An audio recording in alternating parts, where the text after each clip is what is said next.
to see everyone. So good to see you. We're doing great. Good to see you. I'm really excited to chat with you all. Congrats on Theater is Dead. I mean, world premiere of Fantastic Fest, and now we're getting a premiere at Screamfest in LA, the Chinese theaters, which is amazing. Katherine, I want to start with you because indie film is so kind of like, you know, you're wearing many hats, and specifically like the directing and writing component of it, because I know you all wrote this together, but the directing component, did it feel like it was always one hat for you, or did you have to separate the writing component with the directing component for this film? It always feels this. I've been lucky enough to be able to direct things that I've had a hand in writing as well. And to me, like even in the script, like a lot of the shots and transitions that are in the movie are also what I wrote in the script. So it's like that was also really helpful to also have that control. So to me, they kind of go pretty hand in hand. And there were times, as the girls know, I would be like, I'm changing this part because I want to do a cool shot here. So we're just going to change the script a little and like whatever.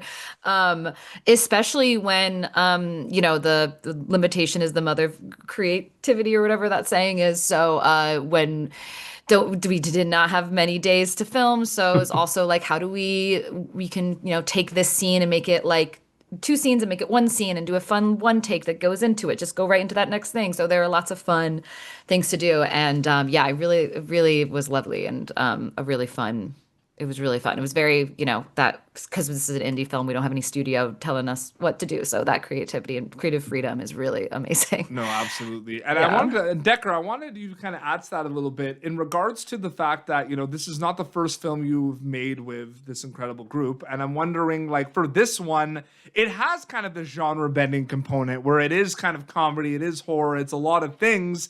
I'm wondering, like, what is your mindset knowing you're going to like be behind the scenes, but you're also going to be like one of the leads in this film as well, right? Like, how do you kind of take all those kind of like genre bending elements from kind of the behind the scenes? And then what's that like seeing it come to life when we actually have to go and like film it and like act in it?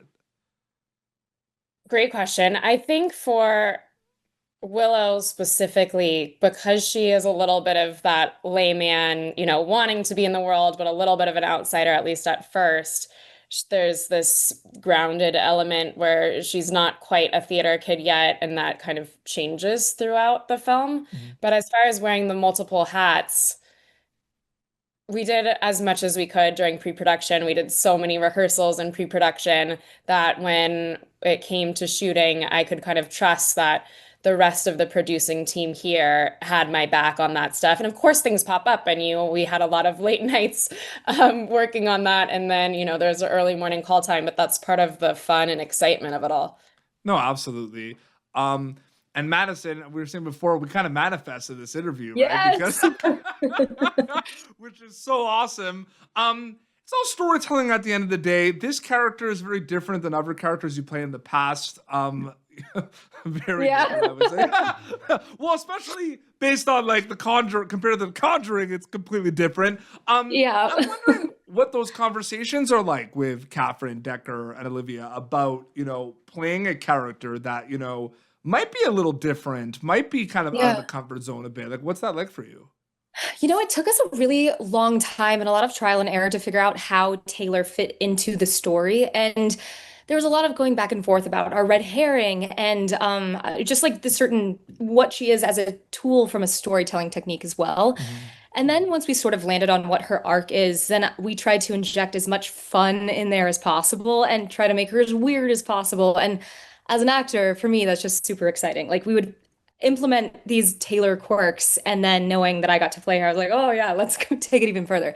I think it's fun to do something so extreme that's so different. And one beautiful thing about getting to make a movie is you do have control over the character that you're going to play. So I think we just tried to make them as fun and unique as possible. Absolutely. And to add, like Madison has obviously the most wonderful range as an actor, but you kind of get pigeonholed into auditioning for certain roles. And those roles that Madison plays are wonderful and amazing. But when you're writing your own script, you get to be like, wait, I want to do something that I never get to do. Yeah. I want to bleach my eyebrows. Yeah. No, absolutely. No, that is really well said. Well, it's actually funny too, because Olivia, my question for you is this movie, it's interesting because this movie does does have its like slow burn moments, then it has its 0 to 100 moments, and I feel like a lot of those 0 to 100 are because of you or your character, like terrified, like some of these close-up shots. I guess this is the only kind of like spoilery thing I'm gonna kind of like ask is like being like having to go crazy at times, right? Or come off like you're crazy. Like, what was that preparation like for you specifically? I mean, I just felt so lucky that I got to do those, honestly. Like there is a really fun surprise kind of like in our I guess bad guys close in like horror montage section, and I just felt so lucky that like I got to be the one to like do that. Yes. So it was honestly just like a joy and like very playful, and I think as we've said, this group is really like supportive and encouraging, and so I definitely felt pressure. Like I definitely wanted to like do those moments justice and keep them grounded, while obviously staying in this tone. And you know, who knows if that was successful, but I just kind of tried to like let everything go and like do my crazy theater kids justice. Did you all do theater growing up, or like like dabble here and there? Like, was that a collective of everyone? I think mostly Katherine and I did a ton of theater growing up. Yeah, it was very Absolutely. much theater. Well, Jacob, I did want to ask you. So this is hilarious because there's something that you do in this movie that's like, I don't know if you've talked about this at all, and I'm wondering because like I just watched this yesterday, so it's fresh, but it's like rent free in my head, and I don't know if there was like hair gel or anything, but there's a point where I thought you like I'm sorry, I can't get that out of my mind, but it's just like your delivery was so funny. good too, and like you're so stressed that you're freaking out, but like you definitely do this thing, and the hair kind of stands there. Like I don't know, it's not like hair gel. Like, Let's see, does it do it now? I'm like, not quite, not quite. like, But Yeah, why did it stand up? I actually don't know why it did that. I think it was reminds my me of hair's a Johnny little Bravo. longer. It's a little longer now Okay, than yeah, it it was was- on the day, and so the amount of product it needed to do that, it still works on the day. But yeah, it's a little longer now. What but is it like to kind of also provide that comedic kind of aspect of a movie that has its real kind of serious messed up moments as well? Like, what's that like for you from an acting perspective? It was interesting because it's like important not to lean too far into, oh, this is the funny part. Like so much of what makes Ben's whole part funny is that he's just so genuinely stressed about losing his scholarship and getting a good grade on this project. And the project itself is really crazy. So like that, well, it's not that crazy, but for a guy to be working on it, it is sort of. But so for him, it's just like any other project though. Like it doesn't really matter what the thing is. I just need this good grade. We need to finish this project. And so from there, it kind of you just sort of focus on what's my goal, you know, what do I want from Willow in this moment, and it's turns out funny in the edit. And Jacob has such a great sense of rhythm in scenes too, and like really there's like that section in the bathroom scene that really elevated our writing in a way that like this just like fast like it's quick. Yeah, he just has such a great comedic sensibility, and so that was also really while keeping things grounded. Indie film is also really quick too. Like, let's be honest. Like, you're like on budgets. Like, you have to get the takes right. Like, you can't. Oh yeah, especially that scene. You don't even know, Petey. Oh yeah, we were. That scene. Let's reshoot. No, we're good. We don't. Oh, it was so stressful. Shane West is in this film. Does an amazing job. I always think about this movie he did called Get Over It, where like, I don't know if you talked about this at all with him, because, well, it's a movie that he did with Kirsten Dunst and Ben Foster in the 90s, and it's like a teen like movie, and it's about them doing a production of Midsummer Night's Dream. So it just reminded me of it because it was like, I'm surprised it wasn't brought up, to be honest with you. Yeah, I feel I'm like surprised. someone- I was like, I missed that one. He someone talked from briefly crew about might- his. like if I was on your crew, I would have definitely brought it up. I would have been like, He's That's so gatekeeping. funny. He had talked briefly about his limited theater acting Yes. experience, but I'm surprised it didn't come up when he was like, I did a movie where we were doing. it's pretty Yeah. funny. It's a good one. It's called Get Over It. It's great. Okay, that's on We're all the gonna list. watch it tonight. Yeah, no, it's good. Excellent. Well, Catherine, what was that like? Kind of what like tell me about kind of his involvement, how he got involved with the project, and like working with him, and those like director actor conversations.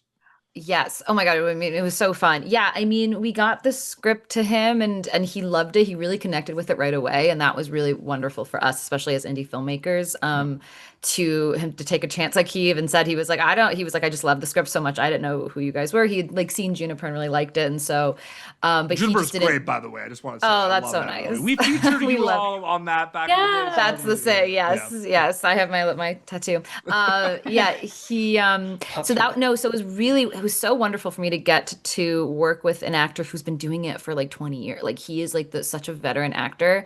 And so there was a little nervousness for me to make sure, because like the way I feel like such an actor's director, and I really just want to I want the experience to be so good for actors and be very satisfying. And every actor works very differently. So it was really important for me to know how he worked. So we had like a Zoom and talking about, and he really works like he likes references in movies and stuff. So I pulled, and because his character is so, the whole thing is manipulation. Yeah. And like what's so fun about this character is manipulation isn't just one tactic, like it's many different tactics and you change. So I told him, I was like, you're sometimes the devil and devil's advocate. You're sometimes Robin Williams in Good Will Hunt. No, in Dead Poet Society.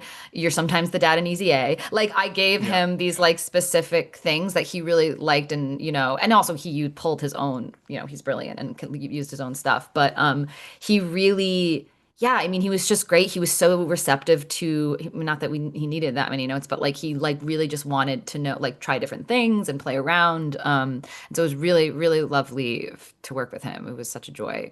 He blew us away, especially in the finale scenes. Like we were so happy.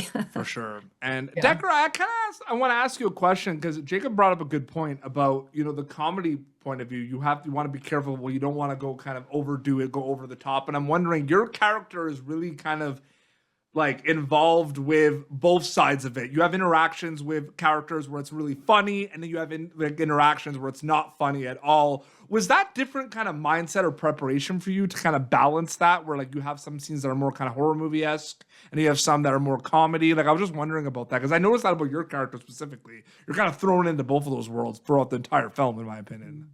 I think that it was a challenge, and I tried to think of it as you're obviously mapping out her arc. So where is she, really in the clouds because she's excited, and where is the groundedness in that excitement we've all felt excited about things that make you in the clouds, but it's real to you and it's not a farce. So trying to find those moments and then tying that back into, she's obviously this smart engineering major. Where does that come through when she's doing the acting stuff?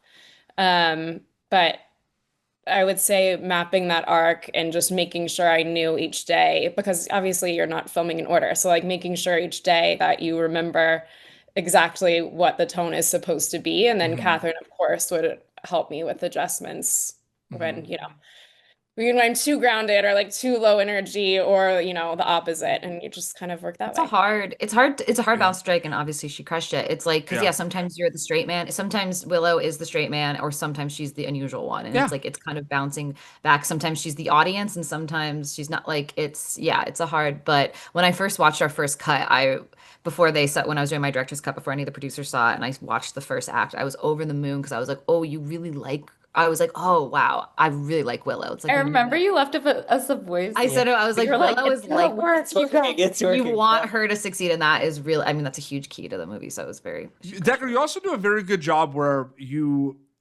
say a lot without saying anything at all. Like your facial expressions are like fantastic. No, I think that's really good. I just wanted to say that. That's really cool. You just react to things and then you're just like, what the fuck is going on? You know what I mean? And saying nothing. Madison, obviously like it's spooky season and we're talking about Theater is Dead and you're just off, another movie that I forget what franchise that is, but like, I don't know either, honestly. Small franchise. What's that like working in the genre at a time now where it's very heightened in regards to there's different ways to scare people, in regards to there's movies that are being able to see all around the world? Like what's that like for you specifically? I think the landscape for horror is super exciting. I think there's never been a better time to make horror movies. And I think like it was so apparent. It's apparent with The Conjuring. I mean, they have record box number and turnout to the theaters, but then also even premiering at Fantastic Fest, small indie film, the people who showed up to watch these movies, it was a full house, every single film. You could barely get a ticket to any of the films. And I think that that's just a testament to this genre in general. And it's fun to see two different ends of the spectrum, like independent horror film passion project and then huge franchise horror film. The enthusiasm behind them is matched. And I think that that's really, really cool. And it's just an exciting time where you can really push the limits and make these crazy choices and make these crazy worlds, and people will show up and support. And I think that's amazing. Absolutely. I'm going to throw this out there for everyone, but I love Olivia and Jacob to kind of chime in first. I don't know, but like we're all here because I'm like we all got here, I feel like, in the same kind of boat as creatives because we watch certain like movies or TV shows, right? Where we were like, I want to do this, right? Like I want to be involved with this.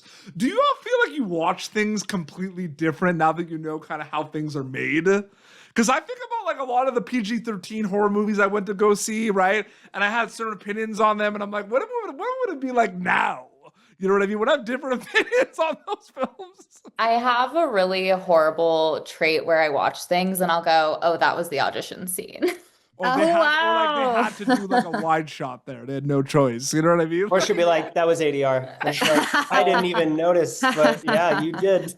That's so funny. I think it's also maybe I really like reality TV, and I think it's because it's maybe a little bit of a break from you can shut off your brain a little bit more. But I think, and I also, whenever it's a nighttime thing, I'm like, they were shooting that for like weeks, just like overnights for weeks. Yeah, anything at night, you're like, they were there, till 7 I p.m. think you appreciate things more though, because it's just so hard to make anything. So it's like, I think you just really, Like this is like congratulations. Like it's so like when I saw the announcements about this film, I was like that it makes me feel good because like to know like I know all of you put so much work into this. I know it's like constant FaceTime, Zoom calls, even ones that like you feel like you had like 5 in the week and it's like, no, there's like 4 more. You know what I mean? Like until you get like I know how it is. So it's like I'm really happy for you all. Seriously. I just wanted to say that. So nice. Which is amazing. Fresh off Fantastic Fest, it's gonna be premiere. It's gonna have another. Is that like the West Coast premiere? I would say. Is that what they're calling it for Screamfest? Screamfest will be our LA premiere. And then we play at Newport Beach just a few days later. Incredible. Catherine, Decker, Madison, Jacob, Olivia. So good to chat with you all. Thank you so much for your time.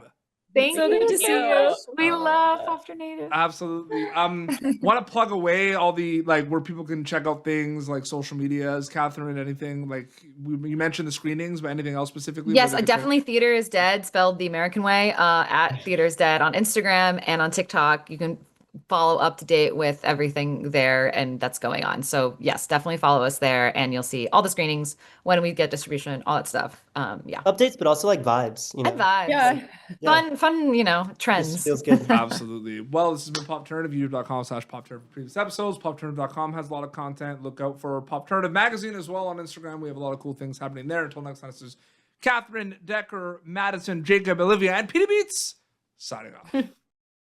Thank you for tuning in to Popternative. Make sure to check out our past episodes of Popternative on YouTube. This has been an Autograph Communications production.